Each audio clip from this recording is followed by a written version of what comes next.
Hello, CALLOUS Invitational 6 fans. Welcome back. We are staying in the Aqua bracket for this second unexpected set of the evening. This was supposed to play tomorrow, but they decided to play today instead. So, I've got more narrating to do for you guys. It is ArcticBreeze, who was my pick to win this bracket, if you guys recall, versus Pohjis, who you guys think heavily in the predictions is favored here. So we'll see if I'm right, as always, or if you guys are right. Aqua bracket round of 8. Let's get it. Arctic, also known as ArcticBreeze on the bottom, Pohjis on the top, and we've got an immediate explosion by meta into Fori. And I want to just pause right now and say that depending on Pohjis' comp, game could already be over. If he's super, super passive and he relies on spikes very, very heavily to win, well, he doesn't have spikes anymore, so I guess he's boned. But luckily, that doesn't appear to be the case. He has things like Metagross and like Gengar that obviously can be proactive and finish games. Going to be tougher to do without spikes, but it's not one of those old school Fori teams that is just pure defense other than the spikes. And that's good because I don't think those teams are good. So anyhow, we've got some kind of Fori squad for Pohjis, and it is very commonly paired with Pursuit Tower, which is clearly what we're looking at here. He shows Crunch and gets a Specs drop against the very boosted but burnt Lax on the other side. However, he gets a Rest off, but this is going to be interesting because that Specs drop is going to create some weird Pursuit Crunch dynamics. And Pohjis thought he was going to switch there and went for Pursuit, but Arctic did not. He stayed in. So now Crunch comes down again. There's another Specs drop. So these Crunchers or Pursuits are really going to start adding up. He crunches them again, 39%, gets a third Specs drop. But what a funky set this is for Arctic. He's got Self-Destruct and Rest on the same set. And we never actually did see the attack. We saw Curse, Rest, and Self-Destruct. No clue what the last move is there. Is it just Return? Is it Shadow Ball? Funky set to have both Rest and Boom. And clearly Pohjis was not expecting that, which I don't fault him for at all. I don't know how you could expect that, but it's going to catch him off guard, and it's going to bail him out of a bad situation. There were 3 Specs drops there, but it ends up being a trade, which is probably the best you can hope for in that situation. So we have Bliss on Bliss, but they appear to be 2 very different kinds of Blissies. The Calm Mind variety on the bottom for Arctic, going to be scared away by meta, goes for the immediate and obvious mash. It'll connect with Coon instead for 17%. Here's Doll, so 1 unrevealed for both players. Protect. Protect again. And nothing fancy here, just the obvious Earthquake. Now Blissey in. She takes the Earthquake, 29%. Could die to a crit here, but is otherwise pretty safe. Has to be, of course, very conscientious of the possibility of explosion here from Arctic. But Pohjis going to risk it and stay in and get the soft-boiled off. And a second soft-boiled off. Psychic there bounces off, just 8%. And we're back to Bliss on Bliss. Like I said, different kinds of Bliss. Calm Mind for Arctic. And, well, we've seen S-Toss Ice Beam soft-boiled for Pohjis. Last move likely Toxic. Could be Thunder Wave as well. I guess it could randomly be like Thunderbolt or something. But it's probably a status move. And here is the Meteor Mash again for what I would assume is an Impish meta since it has Protect. Some kind of defensive meta. It could still be Adamant, but usually when you're going with Protect, you EV it very, very defensively. It's usually Impish. We shall see. Meta very safe here, back up to 100%, whereas Coon is at 42%, and of course not gaining lefties through Sand. And there is the Coon counterpart from Pohjis, the last previously unrevealed poke, so full team now known for Pohjis. And Rest happening for Arctic, as we're in a little bit of a Calm Mind war here. Let's see. Have not seen the last move here. It does not appear to be Sleep Talk. And for Pohjis, we haven't seen anything other than Calm Mind, which he's going to go for again. So Pohjis is very ahead on boosts at the moment. It, like I said, doesn't appear to be a Crow Coon for Arctic. He's going to wake up and not roar. That could be scary. It's going to be Pohjis who roars here. And that's going to bring out the Calm Mind Blissey, which obviously if they get into a Calm Mind pissing contest, Pohjis is going to win because he can just roar him out. He has to be a little bit careful and nervous about a crit, obviously, but the vast majority of the time, it's going to be Coon that wins out in this situation. That is the 4th Calm Mind boost now. Getting a little scary for Arctic. That Surf even did 38%. That's a pretty good chunk. Thunderbolt 13 is like more than nothing in this situation, but again, clearly the upper hand with Pohjis here. And they're both going to opt for recovery moves this turn, Rest and Soft Boiled respectively. Big difference, one of them is 4 boosts, one of them doesn't. So Mence is going to come in, and it's non-CB Mence. We see lefties here. Okay. A Roar Salamence, which is pretty uncommon to begin with, and a Roar Salamence on a spikeless team for Arctic. Okay. I was not expecting that, and again, I doubt Pohjis was expecting that. Gotta dig the creativity for Arctic. I would not have expected Self-Destruct and Rest on the same set for Lax, and I would not have expected Roar Mence on a spikeless team. So, yeah, certainly surprise value has its place in tournament games. I mean, not that knowing that the Mence has Roar in this situation would have really changed anything. He was going to roar out the Coon either way, and the Coon being asleep couldn't have done anything to stop it. But the point remains that the creativity for Arctic is certainly there. He's got some unusual choices on this team, and I don't necessarily mean that in a bad way. So Claydol out of the way. Pohjis was not afraid of a potential boom there, but he didn't go for that. He goes for Blissey instead, which takes 28% from Surf on the way in. There's a T-Bolt and a full para. They're at comparable health now. Blissey a little bit ahead. Of course, the boost advantage, again, with Pohjis. But another full para, which is great for Arctic. Doubles back to Bliss. Does not want to get surfed if he's going to roar, which is what he came in to do. I think he wanted Pohjis to rest on that turn rather than get full parried so we could safely roar him out, but that is not what occurred. And there is Calm Mind number 4 once again for Pohjis. But now Blissey's going to Calm Mind up as well. 5th boost for Pohjis. Getting a little dicey for both of them. Thunderbolt 17%, fishing for crit, doesn't get it. But yet another full para comes down. But Arctic has to be very afraid. Wow, he goes to Mence there, not scared at all, and gets bailed out by a full para. But, man, had Pohjis clicked Surf there, it would have been devastating. And you see how much damage it would have done. 66%. He does get the roar off, but at what cost? He's only going to be able to do this so many times. The Mence cannot take another big Surf. It is at just 34% now and would instantly die. Will-O-Wisp coming down, but it doesn't appear to be a taunt Gar, or he knew that an attack was coming, either or. But Gar seemingly not getting the better end of this exchange. Bliss out of the way. Here's Doll. Ooh. And we narrowly avoid our first nurse moment of CALLOUS Invitational 6. We almost had it there, guys. Gengar tried to blow up on Blissey, but what a terrible bait and switch. Gets Claydol instead. He got the raw end of that deal. Got this thick, curvy girl in front of you. Sexy girl. You're about to blow on her. And then you end up with fucking Claydol. That's terrible. It's like you're at a bar one night and you bring home a chick that in your drunken state you think is a babe, you think is a 10, and then you wake up in the morning next to her and she's a fucking swamp creature. That's pretty much what happened there. Like, Gengar thought he was getting there with Blissey, only to land with fucking 50-eye creepy fucking Claydol. Not a good bait and switch. Not what you want to be doing. But getting back to Pokemon context here, I think it's not what you want to be doing in the Pokemon game either. I think the Doll is not that exciting in the matchup for Arctic.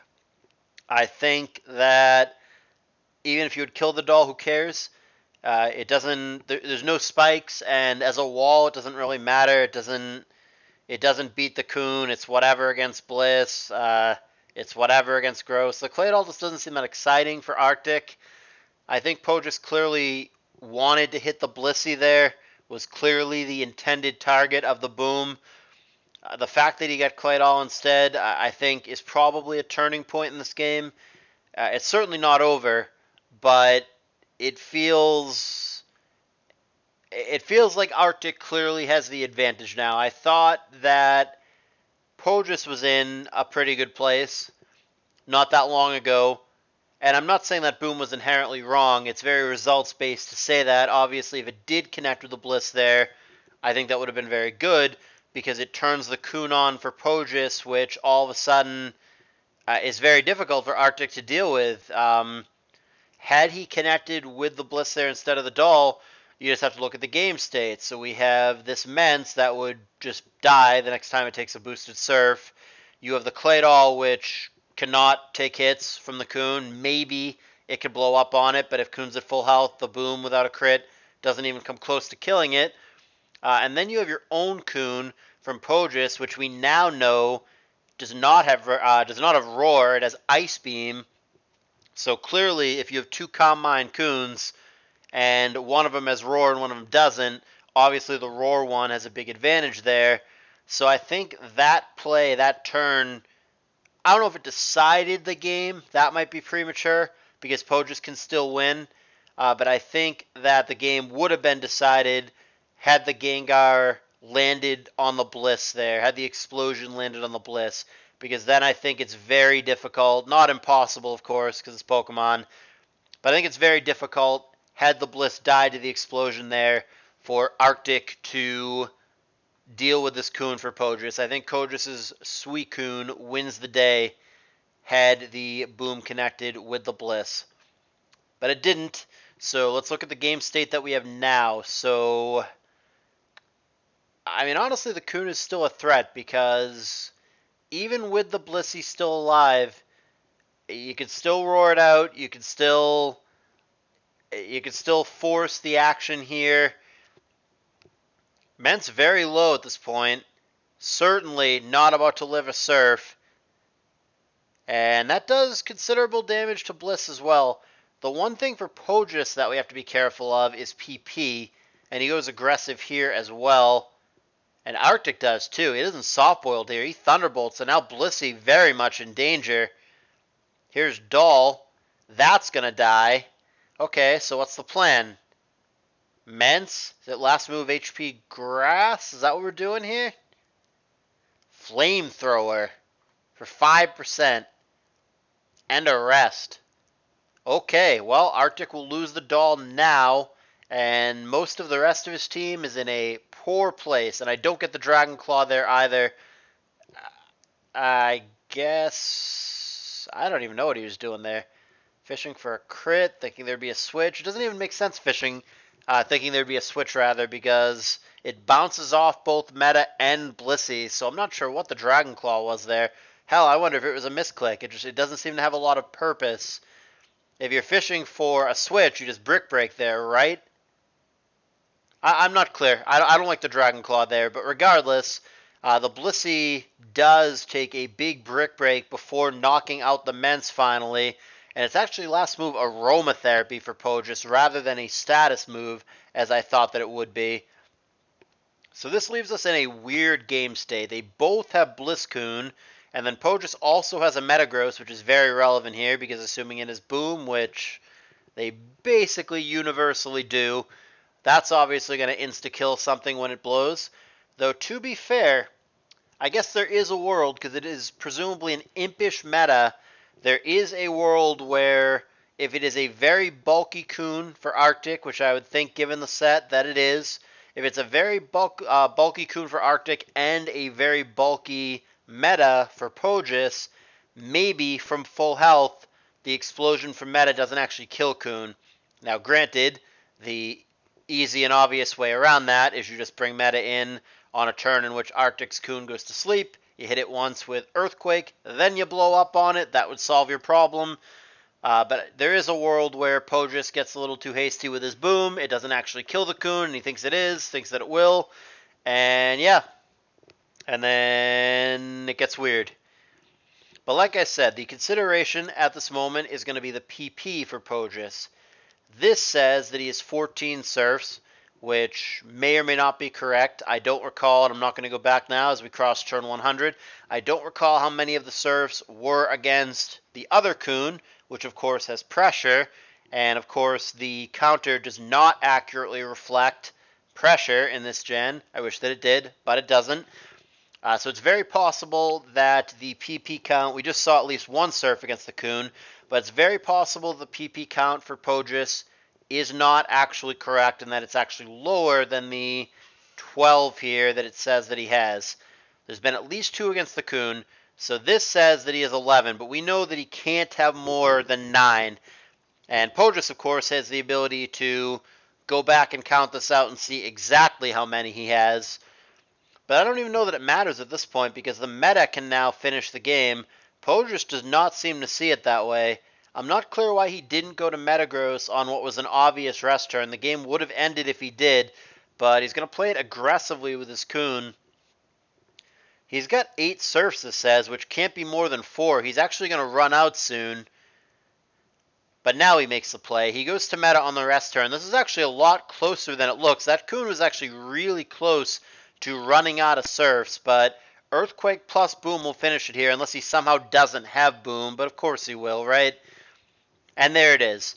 If he actually didn't have Boom, if it was like randomly last move, whatever, Rock Slide, Brick Break, Toxic, whatever it might have been there, anything other than Boom, then Arctic I actually think might have won that game via the Pohjis Coon running itself out of surfs, and then Arctic eventually killing him, unless he himself gets PP stalled out. But I think that Arctic actually had a shot at that if it was non-boom meta. Because like I said, this says 8 surfs, but it was actually at most 4 surfs, because at least 4 of them were against the other Coon. There might have even been ones against the other Coon earlier in the game, so he might have even had less. He might have had like 2 or 1 or even 0 at this point. But the meta is going to be good enough. He's going to Earthquake him for good measure, which is the right play, and then Boom on him, which, like I said, is the sequence I described, just in case the Boom wouldn't have killed from 100%. And that's going to be good enough. It is a long opening game in this best of 3, 110 turns, but Pohjis does get the W here, and he is 1 game away from knocking out Arctic, who I said was going to win the bracket, so oopsie daisies, or is Arctic going to make the comeback here? Let's go to game 2. We actually have not gone to a game 3 yet in these play-ins, and we'll see if this changes that. Here's game 2. Arctic on the bottom again, Pohjis on the top again. It is the 2 most common leads in the tier, T-Tar and Zapdos respectively. Arctic stays in, goes for Rock Slide, hits the Claydol switch in, which is a little bit unusual, for 31%, and Pohjis is going to whiff on a Retaliation Earthquake as a Zapdos comes in. He BP's Tatar, and Psychic is going to whiff on that as well. Now, granted, this whole time Claydol is getting lefties back, but that is now 3 turns in a row, 2 Earthquakes on a Zapdos and 1 Psychic on the Tar, in which the Claydol does actual 0.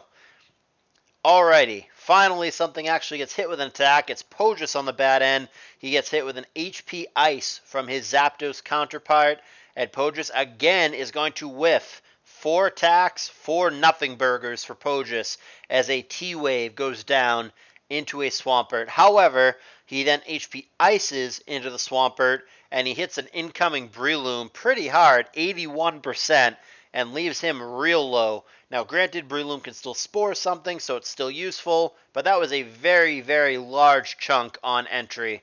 Pohjis is now going to get unlucky and miss Will-O-Wisp. However, he connects on the following turn, and Arctic is going to go for Calm Mind with his Jirachi here. Does not seem to have a fantastic switch to this Gengar here. And yeah, it's probably not Pursuitar given Rock Slide.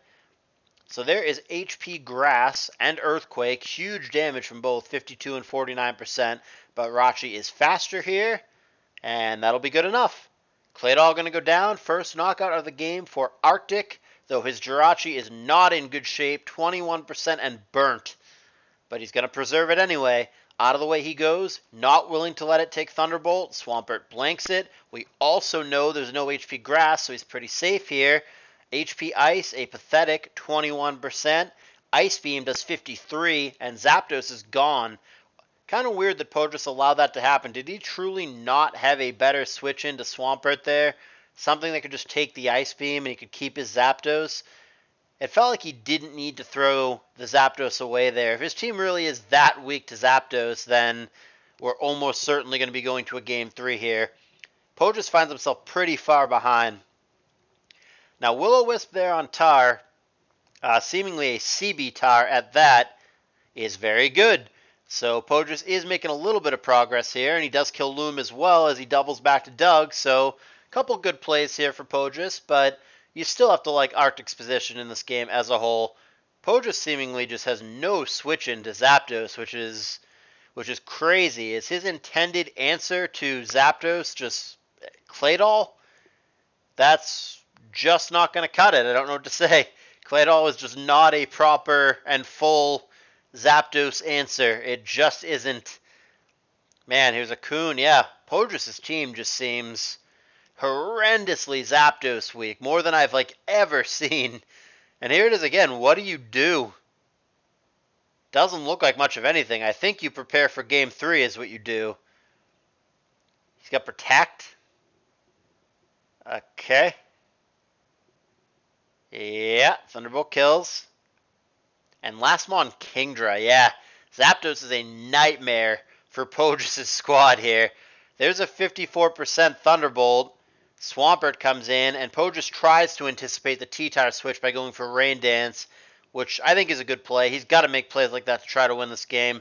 But Arctic, after over 2 minutes in real time of thinking, figures out the way out of this game. And Double Edge, despite the fact that he's burnt, with the aid of the Choice Band, is going to be good enough to kill the Kingdra there. Kingdra did not have lefties, so we're looking at, I would say, either a Lumberry, or if it has rest, it could specifically just be a Chesto Berry to get him up from that, but to not bother popping it on whatever, Will-O-Wisp or some dumb thing like that. So Lumber, Chesto, probably the items there. No lefties did end up mattering there. I don't know that lefties would have made all the difference at the end of the day. So long as the T-Tar is able to come in and get Sand down, which shuts off the rain, the Zapdos would be able to follow up and finish the Kingdra off. But Pohjis does have the option of doing exactly what he did, which is to click Rain Dance on turns that he thinks T-Tar is going to come in, which negates the Sand, negating the rain. A little bit of an awkward dynamic there. But like I said, Pohjis' team just seemed atrociously Zapdos weak. Just did not have a switch into it basically every time, and by and large lost the game to the Zapdos. Not solely to the Zapdos, but very heavily to the Zapdos. And this one much, much faster than the previous. The other one 100 plus turns, this one only 30. It is going to send us to our first Game 3 of the play-ins. Arctic against Pohjis to see who gets to go to the round of 4 and face the yet-to-be-determined winner of Bush Tush and Stratos. Stratos is going to get the winner of this. So here it is, the third and final game. Who's it going to be, Arctic or Pohjis? Here it is. Arctic's on the bottom, Pohjis is on the top. It is Mence and Skarm as the leads, respectively. An immediate Magneton from Arctic. And it is not the YOLO Skarm, so he looks genuinely trapped. He's going to survive at 1%, and he does not phase it out. He opts for a second layer instead. So 2 layers, as good as you're going to get against a Magneton team. And he can protect as many times as he wants, but Skarm is obviously dead here. It fails, and there we go. So Skarm trades its life for 2 layers. Oh no, it's Magdoll for Arctic. That seems like a disaster for Pohjis, especially if he's just playing a generic TSS team. Now granted, the Rapid Spin is blocked by Gengar here. Had it been Dusclops, it's a whole new dynamic, and he's never going to get spin off. But it is the much more vulnerable to Claydol Gengar rather than Dusclops, so it becomes much more of an actual game here. It becomes much more of a play-by-play kind of thing. Either one can outplay the other. You can Psychic into the Gar. You can also Psychic into nothing when you should have just Rapid Spun, and so on and so forth. Also, Arctic has his own Spiker, and he's going to get a Lair down against Pohjis, who has not yet shown a Rapid Spinner, but he's also not yet shown half of his team. So he could easily have a Claydol or a Starmie or whatever it is in the back. So it is a Sing Bliss from Pohjis, which is going to make the Magneton take a nap. Seems like fine sleep fodder. It already did its most important job, which is removing Skarm. And there is a Starmie in the back. Rapid Spin, punished only by a Seismic Toss. Doesn't seem like a big deal, especially if it is a Recover star, which it is. So perhaps this is a bulky T-Wave star. Going for Surf and Seismic Toss, but again, Starmie can simply click Recover here, and there's no sand in play at the moment, so bulky stuff is even more bulky than it would be in a lot of games. Surf again, and Seismic Toss again. Well, this is going a whole lot of nowhere. Apparently neither one has a switch that they're particularly happy with, but this really isn't going anywhere. Arctic is going to show T-Wave, and that's going to be enough for Pohjis, but yeah, he's just going to go to his other bulky natural Curemon in Blissey, so back to this. Especially with no sand in play, there is absolutely no progress being made right now. We have two fatter, stallier teams here. We've got a Skarn Bliss Magdoll going on for Arctic, which is pretty damn do-nothing as a whole. And then some kind of Beer Lover TSS-esque squad for Pohjis. I would think, given this team, that there's like basically guaranteed a Swampert somewhere for Pohjis.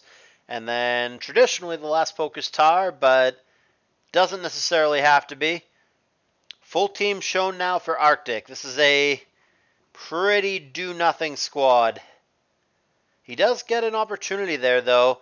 Earthquake, had it crit there, would have killed Starmie, which is meaningful since there is a Spiker for Arctic, and it's obviously a way to make progress.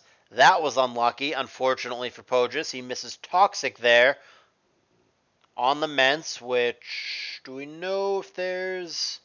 We do not know if there's Aromatherapy. Blissey's last move could be Aromatherapy, but we don't know. Could also just be Ice Beam, which is way more standard.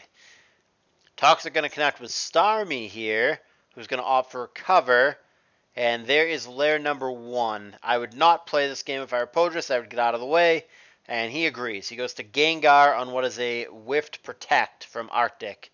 Here's a successful Protect on the following turn, protecting itself from Will-O-Wisp. Here's Bliss. And there is Will-O-Wisp. Sure, if it is a Taunt Gar, that would be Spiffy here. But instead, he goes to Starmie, and indeed, a Taunt, if he has that, would have blocked the Soft-Boiled there. We know there's no Ghost for Arctic, so Rapid Spin is going to happen for Pohjis, but Arctic gets his own spinner in, and now we've got the Mind Games.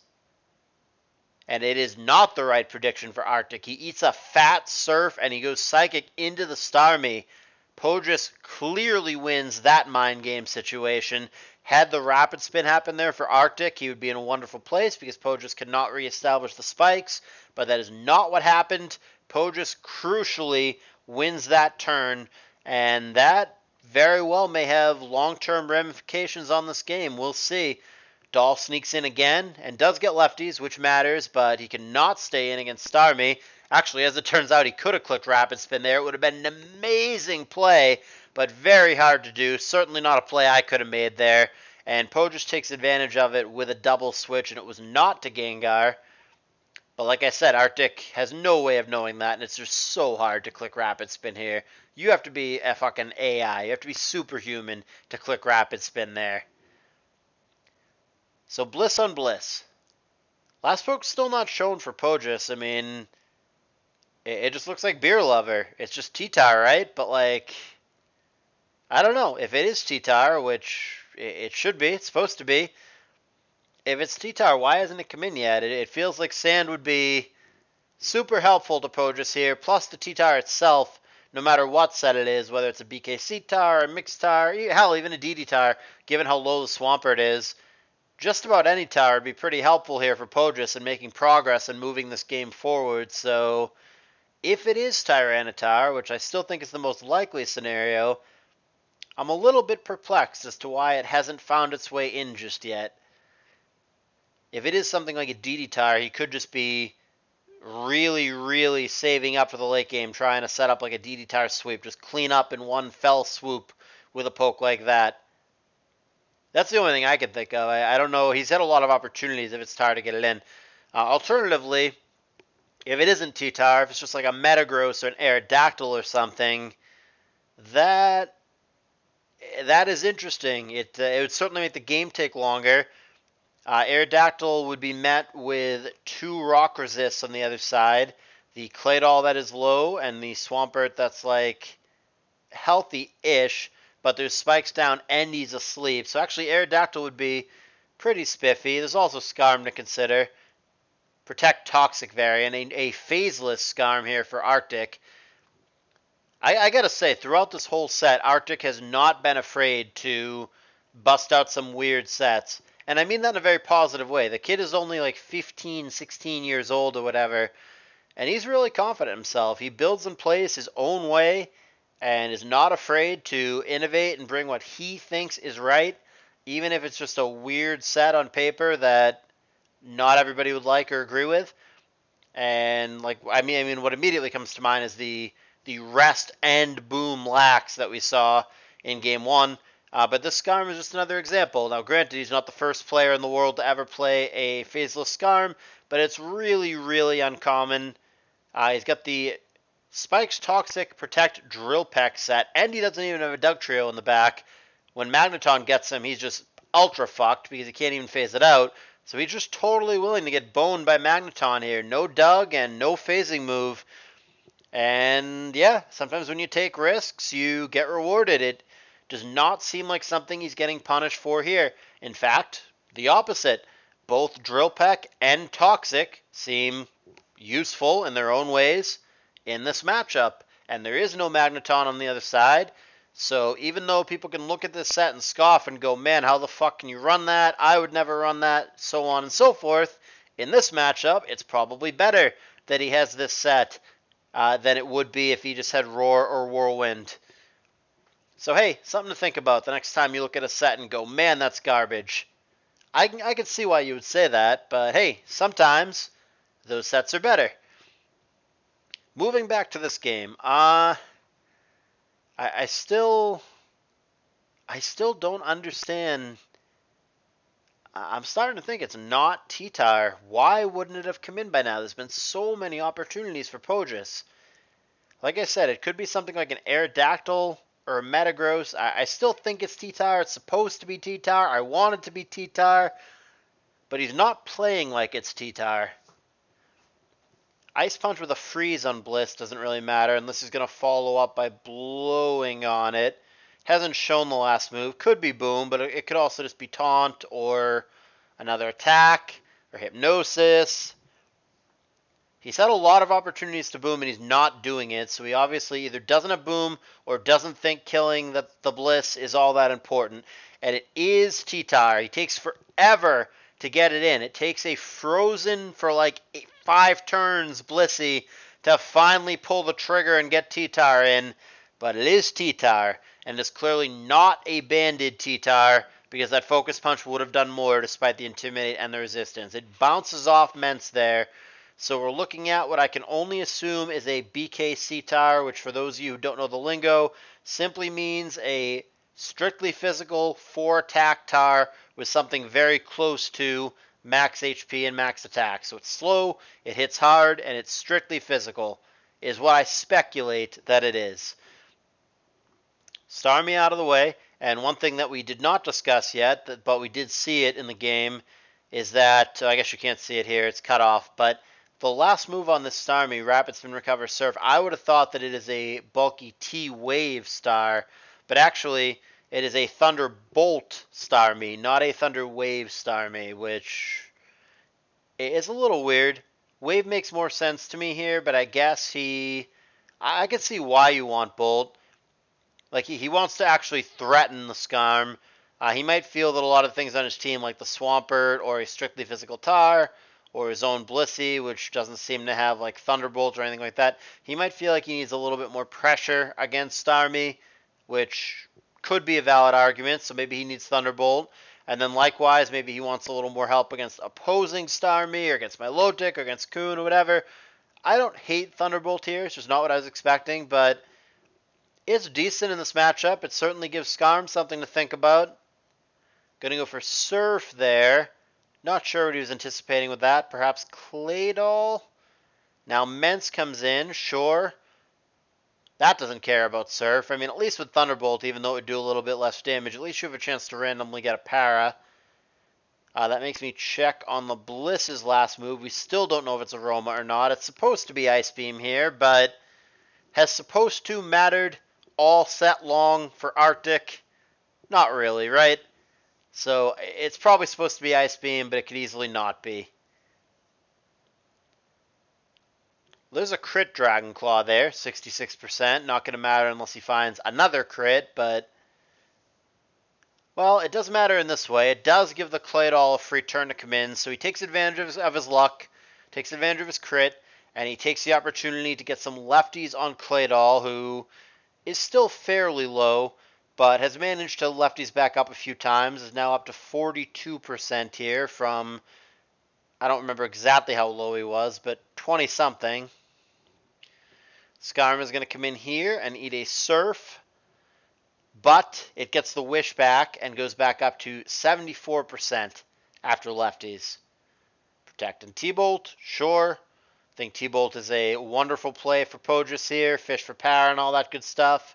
Here's Mence. Fish for para. Nope.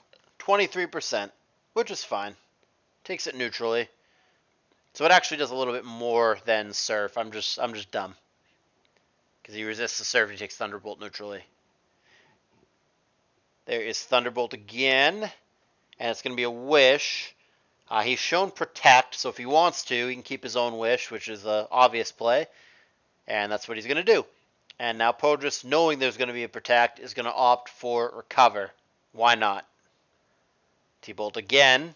Just fishing for 10% para that he hasn't been able to find so far, but still has a lot of Thunderbolts. Again, you can't see it because it's cut off, but this says he has 18 of them, and there's no pressure pokes on the other side, so 18 is actually 18. Still a lot of Thunderbolts in the tank. Surf with a crit there, huh? I don't know if that was mixing it up just to mix it up, or if he thought maybe Arctic was going to go for Claydol there. I don't mind plays like that every once in a while. Just mix it up randomly every now and then. Just try to snipe the opponent. Try to get cute. You're going to go Claydol here. Watch what fucking happens. Didn't work out that time, but I didn't hate the play. And back and forth we go. Arctic is giving him a lot of opportunities to find a para, and I don't understand why. It makes me think that the last is actually aromatherapy for Blissey, because why are you risking it? Why not just go to your own Blissey, who does not give a fuck at all, ever, about this Starmie, whether you find para, whether you find crit para, whether you find 4 crits in a row. Blissey doesn't give a fuck. So I don't understand why Arctic is risking this over and over again, begging Pohjis, honestly, to find a para, rather than just going to his Blissey that does not care. Feels very stubborn for Arctic, and there's no progress being made here. Starmie not only has Recover, but he has 16 more Recovers. I don't get it. Like I said, it feels like he's begging to get hit with a para. There's been at least half a dozen Thunderbolts, probably more than that at this point, that have come down on this man. So he's avoided the 10% para, but like, I don't know. It feels like he deserves to get paralyzed. Just giving him a million chances when he doesn't need to. It could all be for nothing, like I said. It could be the para doesn't even matter because he just has Aroma on Bliss. But if he doesn't have Aroma on Bliss, then I don't like the way this is being played by Arctic. It just seems like an unnecessary risk over and over and over again, giving him a bazillion chances to find it. And like I said, there's also no progress here because Starmie could just recover all this away. More Dragon Claws. Man, it's been, I'm not going to scroll up and look, but it has been Mence on Starmie for what feels like a hot minute here. It's got to be 30 plus turns or something to that effect. Might even be more by now. It's been a minute here. We are well over the 100 turn mark here. 131 turns in with only the one knockout, which happened very, very early. The Skarm that was immediately turn 1 trapped by Magneton. Didn't die on turn 1, obviously. Had a couple protects and all that good stuff, but Skarm got sniped out very early on. And finally, we have a switch. Arctic is going to go to his own Skarmory here. He'll protect, not wanting to eat a Thunderbolt. Out of the way he goes, and finally, what I would have done years ago, which is go to Blissey, finally happens, and ironically, that gets insta-parried when it comes in. Where the hell was that against the Salamence this whole time? Blissey doesn't give a fuck about the para. Salamence does. So kind of poetic injustice if you look at it that way. Like I said, Arctic totally deserved to get his Mence paralyzed, but no justice in this world. And there's a Protect and a T-Bolt, respectively. He's just trying to PP stall out the Starmie, but I still don't understand why he ever switches away from Bliss. Can't you just sit in there forever with Blissey? Like, actual forever? What could possibly happen to you that you care about? Sure, just seismic toss it. Soft boiled when you need to, click S toss. Blissey wins every time. And there we go, Bliss on Bliss. Pohjis takes the opportunity to come in safely on the opposing Bliss. His 30% Bliss was in danger, but now she is good to go after a soft boiled. S-toss 14%, who cares? And we have yet another riveting one-on-one matchup. This time it is Bliss on Bliss. This one could take a hot minute. It is already 144 turns in. Not a ton of progress being made. I don't think we're in for like a 400 turn marathon, but this is certainly shaping up like a game that could take a minute. Starmie back in, and Blissey comes in, and there is Thunderbolt. This whole time Arctic has not been able to get a spin-off, but that still could happen later in the game. The Claydol, like we said, has nursed itself up. We actually haven't seen the Claydol in quite a while, but I think he's at 42. Yep, 42%. And of course, there is the Gengar trying to block it on the other side, which is at 100% for Pohjis. Still haven't seen the last move for Bliss. Certainly playing in such a way where it would be aromatherapy. But isn't it supposed to be Ice Beam? We'll see. There is Mence and Bliss. Protect, why not? And Pohjis clicks Ice Beam, which obviously Mence doesn't want to take with that 4x weakness. Bliss on Bliss. Ice Beam again, doesn't care. Soft Boiled will probably come down at some point for Pohjis, such as right now. Man, whole lot of no progress here, wouldn't you say? I think that Pohjis should be, I mean, not right here against something that he knows has T-Wave, but I think that Pohjis should be a little more pushy about sneaking in his T-Tar at various points. I think that the key to progress in this game is going to be the Tyranitar. Now, I would not keep it in here, because like I said, I don't think you should let it eat a T-Wave, but I think as a whole, and that was a good turn there, rock sliding on the Mence, good prediction for Pohjis. But as a whole, I think that the T-Tar is the most important piece of the puzzle for Pohjis trying to make progress in this game. Ultimately, it can threaten anything on the other side. The Swampert is, we haven't seen it in quite a while, but it's at 58% and asleep, and there's 2 layers of spikes down. So there's really not a fantastic T-Tar switch-in for Arctic. And like I said, I think you should be a lot more stubborn about forcing the T-Tar in and making progress that way. And there's another good play, Rock Slide there. It's bold of Pohjis to do that because the Blissey can absolutely eat a Rock Slide and then get a T-Wave off and make that T-Tar a lot worse.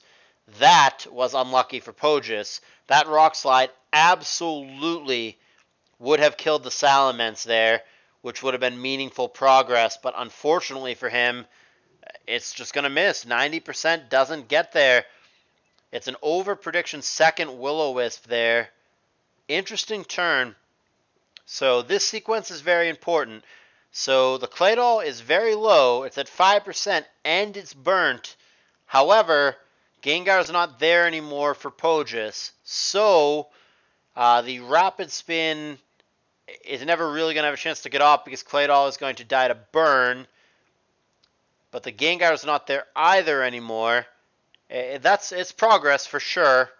Pert roars out his counterpart, but he immediately wakes and crits. And he gets hit with a Surf back. Luckily, he's just out of Torrent range. And it's actually a rest pert for Arctic. Are we looking at a curse pert? Is that why his Earthquake did so much? Does he have attack investment here? Another unusual team for Arctic, which he has not at all shied away from. Roar brings out Magneton, which is also sleeping. Now here's Bliss, and there is Surf. Interesting. The dynamics here have changed. I mean, Pohjis is clearly behind now, on paper anyway, at 6-4, but keep in mind that this Claydol is as good as dead, thanks to the burn. It should be pointed out, however, and it's very easy to forget these things in very long games like this, 176 turns and still counting.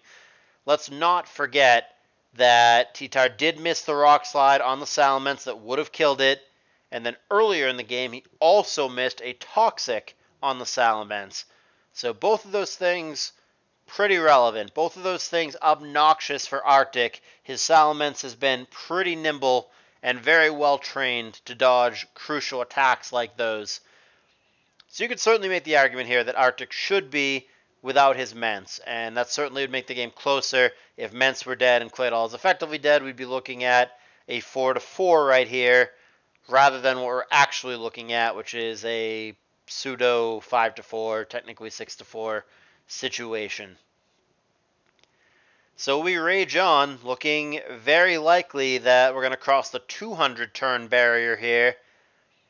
Still winnable for either guy. Those spikes that have been down since forever, that the Skarmory laid down its life to set very early on in this game, they are still there. And again, I emphasize that T-Tar is the key to victory for Pohjis. But he's got to be careful with it because the Skarm, as we know, has Toxic, which he doesn't want to take. Blissey has T-Wave that he doesn't want to take. Swampert's napping again. Astos.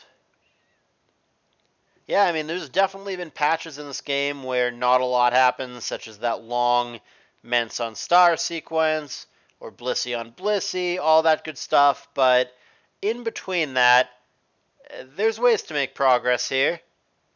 There's one of them. 45% Focus Punch. Skarm is not going to live another one of those.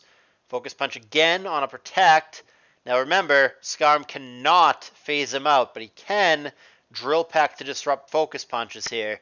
Instead, he's going to go for Toxic, and that's going to cost the Skarm its life. So, Pohjis finally with a knockout via the T-Tar. I don't know whether I like that trade or not. I don't know that I personally would have stayed in and eaten the Toxic here.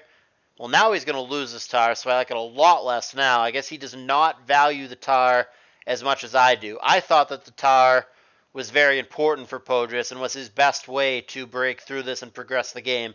He obviously sees it differently, or he wouldn't let it go so easily. And we're finally approaching an endgame here. Now, a Rapid Spin gets off. No more spikes are settable by either player. The key difference being there's 2 layers down beneath Arctic's team, and there are none beneath Pohjis' team. However, I now ask myself, looking at this, how does Pohjis win? It is not an off-star here. It's just a bulky Surf Thunderbolt star, and then this Blissey, likewise, not a win condition, not a Calm Mind or whatever. Now, granted, the Mence does die here, and the Magneton is low, and the Claydol is low. Ooh, that's huge, though. He doesn't snipe the Doll. Wish gets past. All of a sudden, Doll is going to be able to Rapid Spin when he wasn't going to be able to before. That's a big deal. So we're going to be spikeless for the rest of the game for both players. And there is Explosion, but it's a fairly weak one. It is a 51% explosion thanks to the burn, making it way less than it otherwise would have been. So that leaves us in a 3-3 situation as we cross turn 200. But I hearken back to, how does Pohjis win the game? Not Blissey, not Starmie. He's got this Mono Pert, Toxic Protect, Surf, Roar, which maybe could get there. I mean, you could force Toxic on things and eventually force switches, catch the Magneton and switch with Surf, what have you. Magneton, if you recall, has killed 0 of its sleep turns, and it's at just 17%, so Magneton is not in a good place. The issue being toxic is not all that exciting against the Natural Cure Bliss and the Rest Swampert, the self-inflicted Rest Swampert, because it's a Curse Pert. It's interesting. This game, I mean, it's too long for me to go back and go turn for... Blissey used Tail Whip? Did I read that right?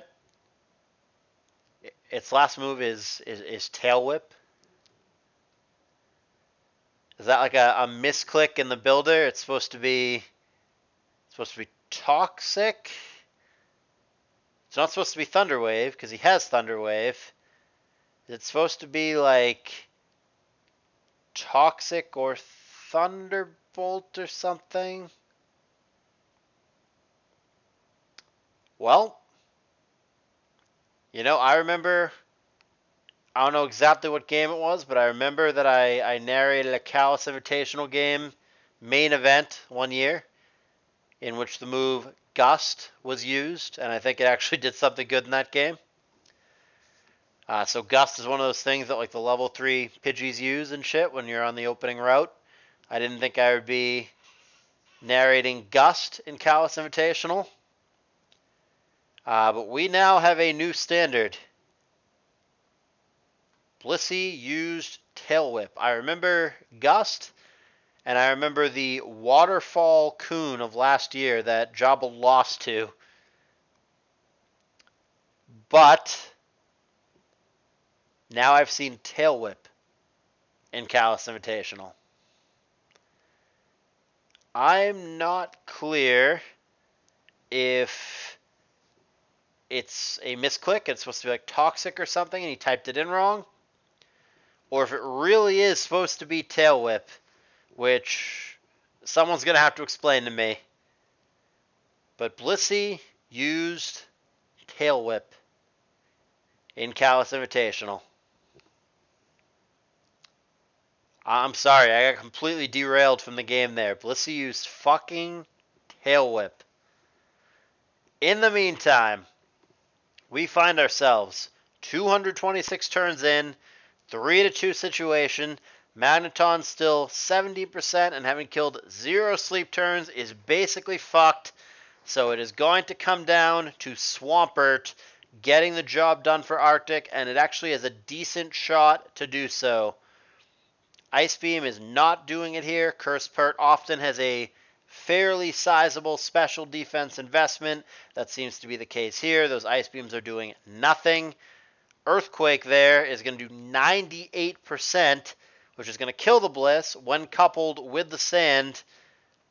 And now, well, that's actually probably going to do it. Starmie is going to need a crit Surf here, or Arctic is going to win. And the crit doesn't come. And that is going to be that. Pohjis there had 2 opportunities to find crits. Did not get there in either case. Also could have frozen the Swampert, of course, with the Ice Beam, but that didn't happen either. And Arctic is going to pull this one out with the Curse Pert. But more importantly, Blissey used Tail Whip. That was a wild set. Couple long ones. First game over 100 turns. Second one was shorter, 30 turns, whatever it was. And then this third one over 200 turns. Definitely a grind. Probably going to be the longest set in play-ins, and not exactly what I had in mind for myself after work this evening.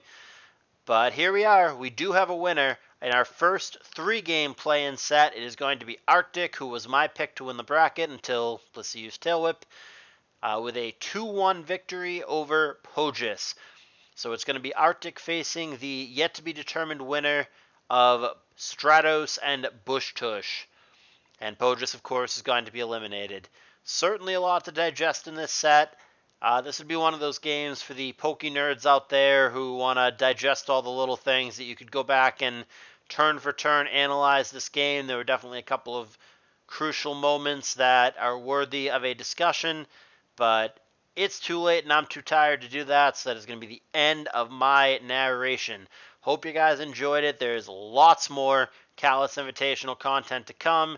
Join the Discord server if you've not done so already. And given how long this narration was, I would super duper appreciate it if you could hit that like button. And hell, while I'm here, I should probably tell you that you guys are welcome, strictly optionally, to donate to Callous Invitational 6 as well. Our prize pool right now about $1,400, which is great. Never such thing as too much. Always want to keep it growing. You want to contribute, $5 minimum donation. You could do that as well, and it would be greatly appreciated. But I really am done for the night. I appreciate you guys. I will see you tomorrow with more Callous Invitational 6.